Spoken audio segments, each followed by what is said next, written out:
Good morning. I'd like to start again this morning extending sympathies to Renee Good's wife and child, to the rest of the family. Deepest sympathies on an unimaginable tragedy and the horror of the last 24 hours. Also a deep thank you to Minnesotans and those across the country. I understand a fund has been set up to support Renee's 6-year-old child and wife. Other things being done. I would encourage Minnesotans and folks across the country in this moment. You're seeing neighborliness and kindness rise to the occasion. Is go and find out what they're doing there and give some help if you can. I'd also say last night we saw Minnesotans meet the moment once again. Thousands of Minnesotans demonstrated last night peacefully. They shared a message about the reckless ICE mobilization is not keeping us safe and led to the tragedy that the world witnessed once again. To Minnesota, I say thank you. There's strength in numbers, there's power in peace, and what we saw was a beautiful vigil to a life that we're starting to learn more about.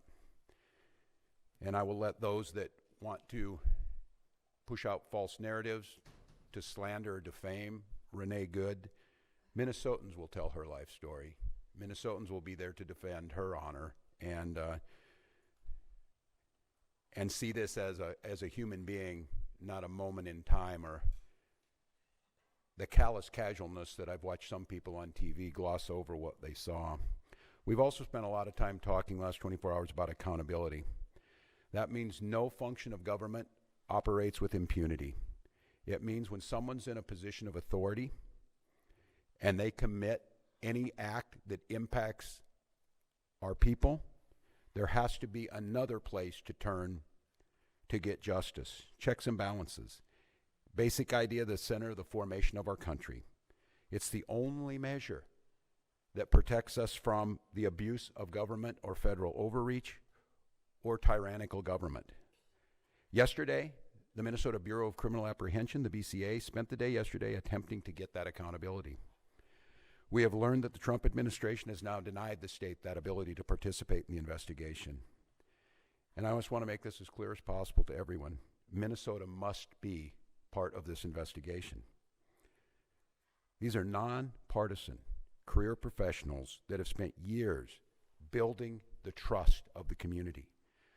There's a BCA Force Investigations Unit that was created by the legislature, by the people of Minnesota, to provide an independent, consistent, and trusted mechanism for investigating the use of force incidents involving law enforcement officers. Minnesota has seen our share of these.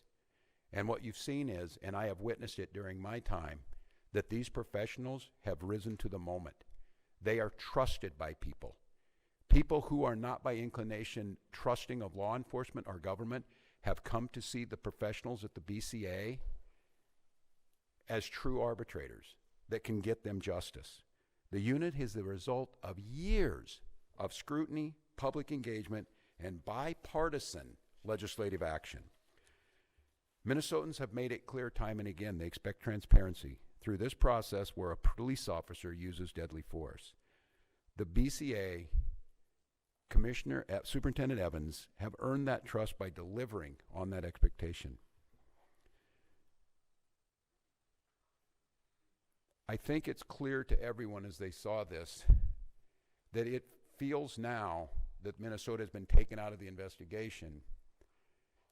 It feels very, very difficult that we will get a fair outcome. And I say that only because people in positions of power have already passed judgment, from the president to the vice president to Kristi Noem, have stood and told you things that are verifiably false, verifiably inaccurate. They have determined the character of a 37-year-old mom that they didn't even don't know. They've determined that the actions are done. I don't know.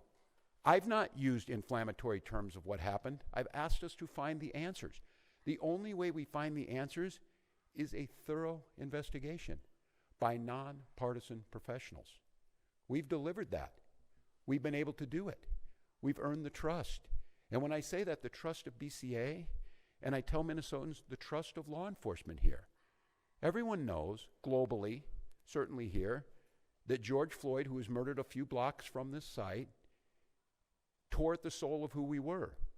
But we healed. We built back trust.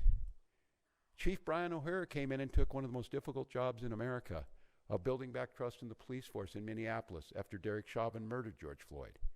And he's earned that. And he's level. And he's fair. And he's asking for that. And so, Minnesotans, I will continue to press that we be part of the investigation, that we do the investigation, so that Minnesotans can trust what the outcome is. I don't have a predetermined notion. Yes, I saw the video. Yes, I saw that. But a thorough investigation will see what happened before that. It will take all factors in, and it will come up with a fair and just conclusion. And we will accept that. Very, very difficult for Minnesotans to think in any way this is going to be fair when Kristi Noem was judge, jury, and basically executioner yesterday. That's very, very difficult to think that they were going to be fair. With that being said, Minnesotans, we've risen to the occasion so far, but it's going to get challenging. It's going to be challenging because I feel your anger. The human desire to lash out in this moment is very real. I can tell you that that is the wish of many people, that they fulfill the wish they want to see us turn on one another, turn towards violence rather than peaceful reconciliation, rather than peaceful civil disobedience. And we have to do our best to not play into that. I say this too when I saw yesterday some of the anger, whether it's Minneapolis Police, Minnesota State Patrol, Hennepin County Sheriff's Office, Minnesota National Guard. They are there to protect and serve, as it said. They are there to protect Minnesotans. Throwing your anger at them only inflames this situation. And I know some of you were up at the Whipple building this morning, and to the press who are here, I saw some of this myself. Thank you. Continue to have access to every single space. Continue to cover this story. Continue to show the world what's out there. I will say it where our president won't. The press are the defenders of our democracy. You need to be there. But I also tell folks, protect our Minnesotans who are out there and don't turn the anger to them. This is a brazen use of force. They want us to bend the knee. They want us to capitulate. The way we give them what they want is allow them to use this as an excuse to put more troops on the ground. Use them as an excuse to show that these are violent protests. And I also witnessed what I think is going to be a pattern over the next few days and the coming hours, is I saw an individual show up there with the intent to antagonize folks who were peacefully protesting, with a bullhorn to scream at them. And again, the desire to move on that individual is exactly what they want, because our respect for the First Amendment means we will expect and respect all opinions. If this individual is there expressing support for ICE, that's their constitutional right to do so, and they need to be protected. Don't allow that to be a catalyst to create violence. We believe in states' rights. We believe the federal government needs to stay out of this. We believe that the situation has gotten worse and less safe because of their presence. And I will just say there were two incidents yesterday I saw after this that just tore at my soul. I saw an individual at the scene identify themselves as medical personnel, a physician, and asked to provide aid, and an ICE agent said, "I do not care." That lack of humanity was chilling to me. And after this incident happened, and after the tensions rose, ICE agents entered a Minnesota school, causing disruptions at that school. I can't say this strongly enough as governor, as a parent, as a teacher. To our elected representatives, Democrats and Republicans, I beg you, I implore you to tell them to stay out of our schools. This tragedy will be magnified 100-fold if this fight moves into the hallways of our public schools amongst our youth. And they're watching us. They're watching us now, how we respond. So I've got a few simple asks. Let us, the professionals, handle this on Minnesota soil, this investigation. De-escalate this situation by removing yourselves from this situation with these 2,000 agents that were put here. And above all else, stay out of our schools. I'd like to ask you to care, but that might be a step too far for some people. But I know Minnesotans care. So we'll protest peacefully. We will win in courts. We will certainly win in the defense of our democracy, because the American people see what's happening here. But the way that we don't win and the way that we lose, if this turns towards violence and allows them to escalate, it cannot happen. So I ask the grass top leaders out there, the faith leaders, the folks who are on the streets, and in many times the true leaders are not the elected officials, they're the folks on the ground. I beg you, implore you, follow those words of the leaders we've had. I had the privilege of serving with John Lewis. And John talked about good trouble. I'm not telling you not to find good trouble. But I asked John many times, I said, John, I don't know if I'd have your self-restraint. Didn't you want to lash out? He said, yes, daily. But he said, I wanted to win this. I wanted to do what right, and I wanted justice to prevail. And to do that, I knew the only way was to not lash out, to not give in to that. So to each and every one of you, we're not going to win this through violence. We're going to win it through justice. We're going to win it through compassion. We're going to win it through Minnesota Nice, and we're going to win it by holding every one of these people accountable as they should for what we've seen on the streets of Minneapolis. With that, I'm going to turn to Commissioner Jacobson to give you a situation update. Thank you, Governor. Again, I'm Bob Jacobson, and it is my honor to serve as the Commissioner of Public Safety. First of all, again, I want to express my sincere condolences to the loved ones of Renee Good. Someone has lost their life, and that is not something that anyone takes lightly. Minnesotans came out yesterday to express their grief, their frustration, and their anger at this terrible tragedy. I expect that they will continue to come out today. And I want to thank everyone who demonstrated peacefully. This helped honor Renee's memory and gave her family space to mourn. Minnesota's residents and visitors have the right to demonstrate and to exercise their First Amendment rights. I want to remind everyone that there are safe ways to do so. Our goal is to reduce tensions, to avoid conflict, and to maintain a calm environment. As I mentioned yesterday, we recommend the following safe and lawful ways to demonstrate. Please get together peacefully with others in public areas where pedestrians are allowed. March or walk together in pedestrian areas, please, not on the roadways. Make your voice heard through chants, speeches, and displaying signs. And there are a few things I just want to mention very quickly that are unsafe. Because as always, our top priority is public safety, and we cannot allow behaviors that create hazards, threaten public safety, or disrupt emergency services or endanger people nearby. That would include certainly demonstrating on the freeway, walking on highways, throwing objects, setting things on fire, property damage, graffiti, fireworks, illegal weapons, reckless and dangerous driving, or assaultive or aggressive behavior. I know that we all want more definitive answers about that fatal shooting that occurred yesterday.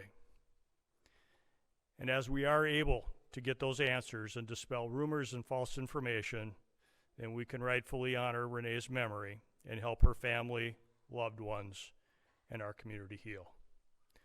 With that, I'll turn it back to Governor Walz and maybe a few questions. Please. Esme?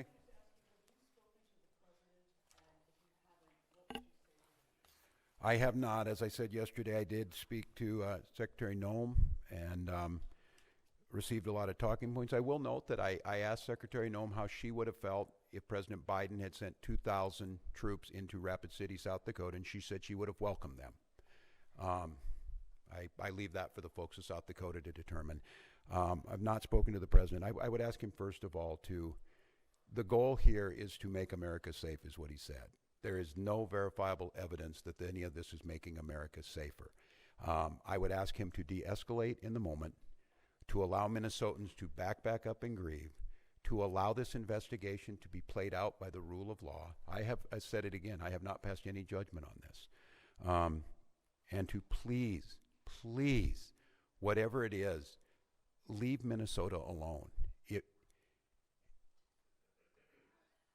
Earlier this week, I don't know if it was if something he wanted or I've already made it clear. I'm exiting the stage here in a year. But I told him I have a year to continue to do what I love dearly and what I believe I've been good at, making Minnesota a better place to live. The number of calls we got today of parents asking if they should send their kids to school or not. Minneapolis had to make what I believe was the absolute correct decision to cancel school. We have students out of learning today.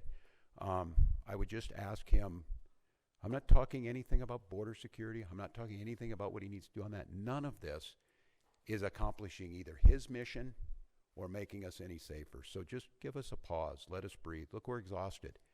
We're exhausted as Minnesotans. We're exhausted as Americans. And this relentless assault on Minnesota, for whatever reason, is just cruel now. It has reached cruelness. So please, just give us a break. And if it's me, you're already getting what you want. But leave my people alone. Leave our state alone. And look again and see what's happening. It's not me saying it. You're hearing it from many others. So that's what I would say. Is there anything stopping state and local law enforcement from conducting an independent investigation into this, even if the federal government does not want to have you have a joint investigation? So, great question. We have asked for cooperation from the federal government. We were invited in to do a joint investigation on this initially. We continue to work with the federal government all the time on joint investigations. This is not something new, whether it be with the FBI or other federal law enforcement agencies, so we are accustomed to doing joint investigations. As the governor has mentioned, our force investigative unit within the BCA has a stellar reputation for doing quality investigations, for finding the answers to the questions that people have. There are so many questions out there that I know the public has from watching what's been shown on social media and regular media. And the goal for me would be to provide an investigation, preferably in tandem with the Federal Bureau of Investigation, because we work with them all the time, and they do have all the evidence in the original investigative notes and reports. We have none of that. They have shared none of that with us. We would welcome the opportunity to jump back in, to do that investigation, use our high-quality investigators from the BCA to be able to do that with them, to find the answers that the public deserves. Without any of that information, or without any of that assistance from the FBI or the federal government, we would be at a loss to be able to initiate and conduct a thorough investigation. For us to be able to do that, it would be extremely difficult, if not impossible, without cooperation from the federal government. How difficult would it be to file state charges without the cooperation of the FBI? To be able to file state charges, we would need, again, a full investigation, which would include the opportunity to have been at the crime scene, to have had the opportunity to take a look at all the video and evidence that the FBI would have in their possession. I don't make any prejudgments about what happened yesterday. We can all see what we want to see on the videos and what we have seen in the media. That doesn't mean that none of us, I will not, as a public safety professional, jump to any conclusions as to who is at fault in this.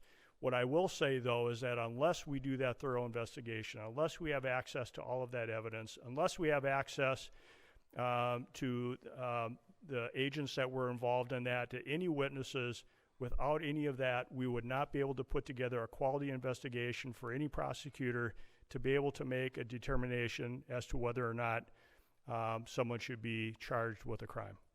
I'm going to note on this, too, that no one less than Tom Holman yesterday said it would be unprofessional to pass judgment ahead of time. Now, the disconnect between what Tom Holman said and Kristi Noem said needs to be rectified by the federal government. I will note, too, this is a question I asked, not being an attorney of my team, and it will go to the family. that there will certainly be civil cases filed on this, and those will be filed in Minnesota court and be held in court. Corn? What is standard operating procedure when a federal agent of any kind in Minnesota shot and killed somebody, a civilian? Are you usually involved? Is there usually a joint investigation? Generally, if there is any investigation involving use by a federal officer, generally the federal government, federal officials will lead that investigation. We have participated in numerous investigations in the past. It is very infrequent where there's a use of force by law enforcement officer, federal law enforcement officer, but we have worked jointly and shared information in previous investigations. I'd like to say, I'm gonna add on this. I'm gonna say, if you truly wanted to de-escalate this situation, the logical conclusion would be to follow that procedure and allow Minnesota to participate. And that's where we started yesterday, and it's one of the reasons I came out here, and I'm not going to criticize that because that was the proper process, and I'm going to have to talk to Minnesotans to try, and it's a very difficult task. I think we all know what can happen here, to calmly wait until all the facts come out. I think you in this room are seeing the gravity of this situation by not allowing Minnesota to participate, and the prejudgment that's already been made by leadership creates a very, very dangerous situation. And that's why, once again, I'm going to reiterate to our federal partners, simply let us be part of this. Use our professional folks. They will gain you the credibility and the trust of Minnesotans to believe the work that you're doing is honest, and it's not just a whitewash to backfill a predeceived notion. All right, so I got time for... That the state can do to put in additional protection around schools or to allow for additional e-learning days for these situations? Yeah, it's interesting, Dana, that you would ask that. We were just, as we were coming in here discussing, someone asked about that, and they mentioned Ruby Bridges and the Little Rock folks about escorting people in. We have not determined that yet, but it is a situation that we're going to have to explore. As I said, again, the thing that cut me deeply was watching what happened in our schools and the chaos, and I was on with Commissioner Jett this morning as he's talking to folks from St. Cloud to Duluth about what they think about today. Should we be in classes today and tomorrow in those schools, or does it pose a potential risk? And so we're trying to figure that out. I think many of the things and the lessons we learned during COVID is local communities and local schools being able to make some of these decisions in the long run probably gets us better outcomes, but we are deeply concerned with that. I'm going to come back as soon as we get any more information from all of you. We'll be in front of you again. I will reiterate, and many of you know my wife Gwen, the First Lady, is an English and literature teacher, and we were talking about some of this, and she got asked the question, and it was when will all of this end? And what Gwen said, it will end when enough people say it will end, and I think that is sage advice. And then I couldn't help but thinking, and it scares me a little bit. I heard those words. We remembered, many of us in here in sophomore, when we read it, that the party told you to reject the evidence of your eyes and ears. It was their final, most important directive. It certainly feels like that in this moment, and so I want Minnesotans to not believe that I'm telling you not to be angry, not to be scared, not to be feeling a little bit hopeless in this moment. But I would also say this, and I saw it last night, I saw it during George Floyd, I've seen it throughout our history. When things looked really bleak, it was Minnesota's first that held that line for the nation on that July 3rd, 1863. And I think now we may be in that moment that the nation's looking to us to hold the line on democracy, to hold the line on decency, to hold the line on accountability, and more than that, to rise up as neighbors and simply say, we can look out for one another. We can have differences, but we've proved to the world going on 250 years that our democracy could hold. It feels to me like we're at one of those inflection points, that simply asking our government to give us accountability, listen to local leaders, ratchet down the rhetoric, let people feel safe in their person, and let's let's let our kids go to school without fear. Let's let our kids go to school knowing that tomorrow could be a little better day. And so we're going to work on that. I'll leave you with this, and I'm not sure when we'll get in front of you next, but to Minnesotans, again, just one last time, don't give them what they want. Don't give them the unrest that they want. Don't give in to allowing them to bring more folks in here. Don't allow them to expand this somewhere else. Rise up, wrap your arms around your neighbors, peacefully express your First Amendment and your constitutional rights, and let's start healing, get some answers, and move Minnesota forward. Thank you.